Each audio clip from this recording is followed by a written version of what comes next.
My name is Ann Morgenthaler. I'm the Deputy City Manager for the City of Montrose, and I'm here today with Jim Scheid, our Public Works Manager, and we are thrilled to be taping this here in our new City Hall, which is the former Wells Fargo building. So Jim and I are going to talk a little bit about this project today, about the why and the costs and the estimated timelines for this project, as well as some other things about streets and capital improvements. Jim, tell us a little bit about this project. Yeah, so as Ann said, this is the new City Hall project, right in the middle of Phase 2, we call it, which is an interior renovation of the building. As you can see, it doesn't look finished, but it is nearly finished. By the end of February, we're planned to be where we're starting to move into this space. And then all city operations from the existing City Hall would move over here in the month of March. And that's kind of concluding our Phase 2 of the project, and again, trying to relocate all of city staff into this building. Excellent. So I can tell that a lot of work has happened. Talk to me a little bit about what we've done here and what we haven't done, what's staying the same. For sure, yeah. So we've done a lot as far as adding new office space. We also reused all of the existing space. So we didn't go through and do a full gut and remodel. We reused all of the existing space, but there was a lot of unused space in this building. So we've changed that into some meeting spaces, into lobby space, into customer service stations, things that were needed for City Hall and maybe not so needed for an old bank. So it's definitely different than it was, but is very useful and again, nearly complete. Excellent. I know our staff, our admin staff, are really excited to move over here, and we'll be sharing information with the public about the exact dates when this new City Hall facility will open and when the historic City Hall will close. But some of the offices that'll be over here are City Manager, Clerk's Department, Finance Department. So if people need to pay their utility bills, it's really easy to come here on Main Street and come visit us at City Hall.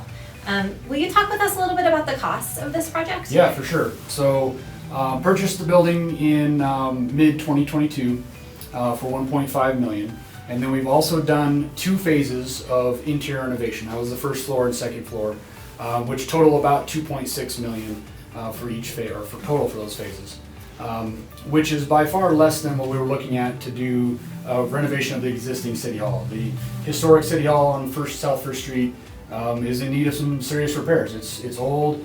There's some systems in it that need replaced, and it comes at a high dollar cost, much more than it cost to renovate this building.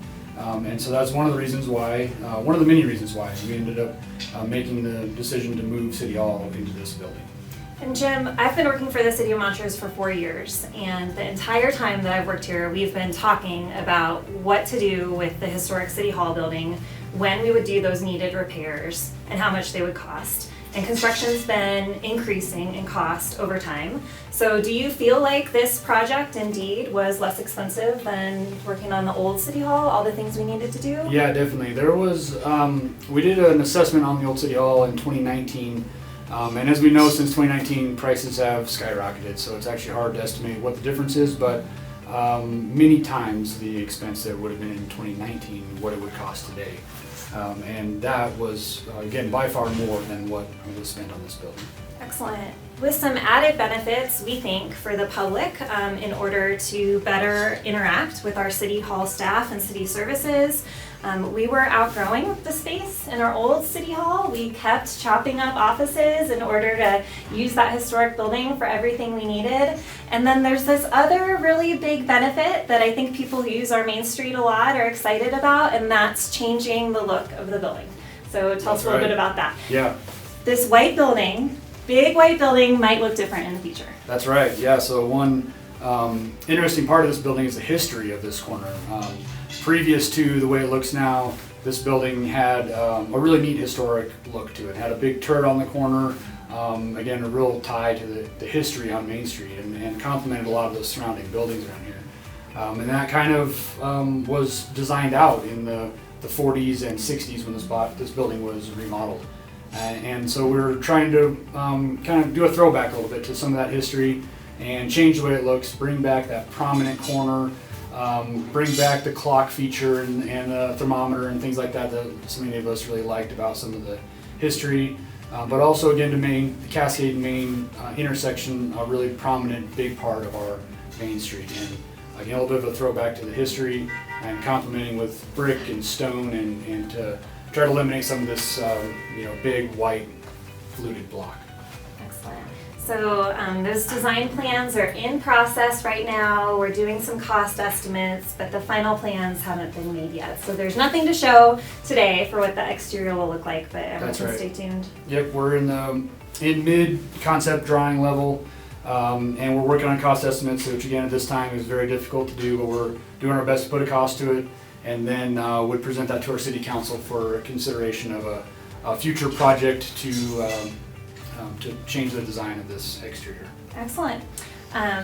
Anything else you want to add about this project before we get on to talk about streets? No, it's been a good project, very high paced, really quick turnaround, but it's good to see change, and it's exciting. Great. Well, I just want everyone to know before we switch how thankful we are to Jim and all of the city staff for working really hard to get this project done quickly so that our community can start using this new space, our staff and council can start using this new space, and it's really been impressive to see what we've done here in a short amount of time. Okay, Jim, let's switch topics to street maintenance and improvements for 2023. For sure, it's going to be a big year. 2023, our biggest year on record so far for upcoming street improvements. So very big. Start off with our in-house maintenance programs when it comes to crack sealing and patching. Again, goal of doing more than we've done in the past. We have certain zones in town that we focus on to do primarily when it comes to patching and crack sealing, but we often go outside of those zones to take care of what needs to be done. But those will be where we focus, setting that area up for a street improvement, and that's where this year's zone for street improvements is going to be about $4.3 million in our MoveMo project. And that's again what we call MoveMo is street improvements. Those are large contracted out portions of street maintenance that we don't do in-house. So that's where you'll see a full street removal, or you'll see a cape seal over a road, or a mill and overlay, those large contracted pieces. So looking forward to it. It's going to be a lot of work this year, but very much needed in our street infrastructure. We were seeing a degradation throughout town in a lot of our asphalt. So investing in that and trying to get ahead of that curve and get our streets in good condition. Excellent. So if our citizens see contractors working on one of our street projects, that's normal. It's not always done by our in-house streets team. That's, very normal and good, right? If we're having contractors working for us, it means we're doing some kind of large-scale street improvement, which is what I kind of call the real pothole repair. That as we're out doing pothole repair throughout this time of year and really all times of year, that pothole repair is a temporary Band-Aid type fix. Oftentimes the real fix is a deeper, full depth mill and overlay, or even just a large scale patch. And so to see us out there doing contracted work or even our own house crews, that's what's really getting our streets to live that longer life, more so than you do when you repair a pothole. Okay, so speaking of potholes, tell us again how we can report potholes when we find them as we're driving, biking, walking along in the streets. So a Better Montrose app is the best way to report potholes. This goes directly into what we use for our crew's task list for the day. So even if they have our list given from management to our crews, they can be uploaded immediately into their list if there's a pothole that we hadn't seen yet. So it's a very quick way to get a pothole taken care of. And unfortunately this time of year, it's a bit of a cycle, right? That's so right. You get a report of a pothole, fix a pothole, and then sometimes the pothole comes back. That's right, yep. It does. We're working on that too though, so we have a good idea for how to get ahead of that. We are out almost every day at this time of year on pothole repair. So the freeze-thaw cycle we're seeing in this early springtime is really hard on potholes. So we are out every day, but we are actually buying a new piece of equipment this year that will be used in this type of work. So it's an asphalt recycler. What this does is it allows us to use a hot mix asphalt, and although it is still a Band-Aid, we are hoping will be a better Band-Aid. That's great. So hopefully fill the potholes for longer, maybe even all winter with that better mix before spring comes and you can start to do work. Exactly. When do you anticipate our citizens will start seeing crews out and about doing street work? Usually April is about when we start, depending on temperatures. Sometimes we can get out crack sealing earlier than that, depending on asphalt temp. But most of the batch plants in the area won't start making asphalt until the April timeframe.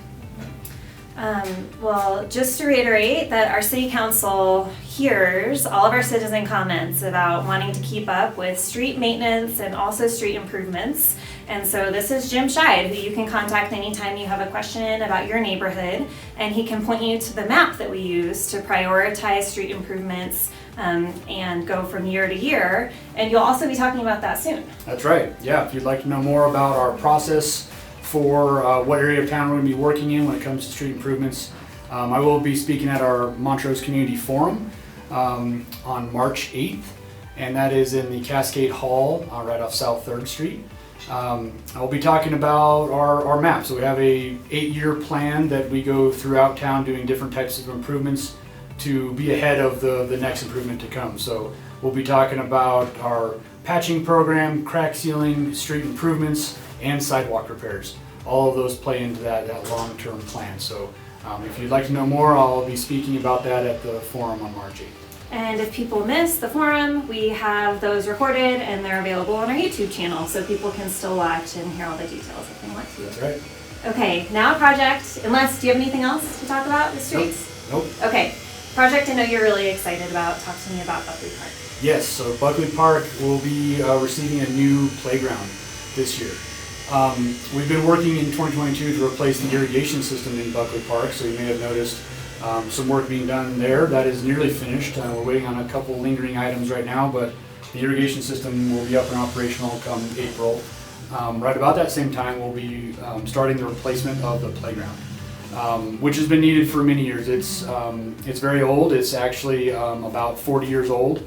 Most playgrounds have a lifespan of 20 years, so this has made it a long time. A lot of the parts on it are no longer available, and it's ready to be replaced. So we're looking forward to that. We will be engaging in some community meetings early on in April to hear about what the community would like to see as part of that playground. We have a few ideas and a lot of examples from our design team of what types of features are included for different ages, but we'd be interested to hear what the community thinks and what they'd like to see there. So coming in April, we'll be putting out press releases and invites to community meetings regarding the playground in Buckley.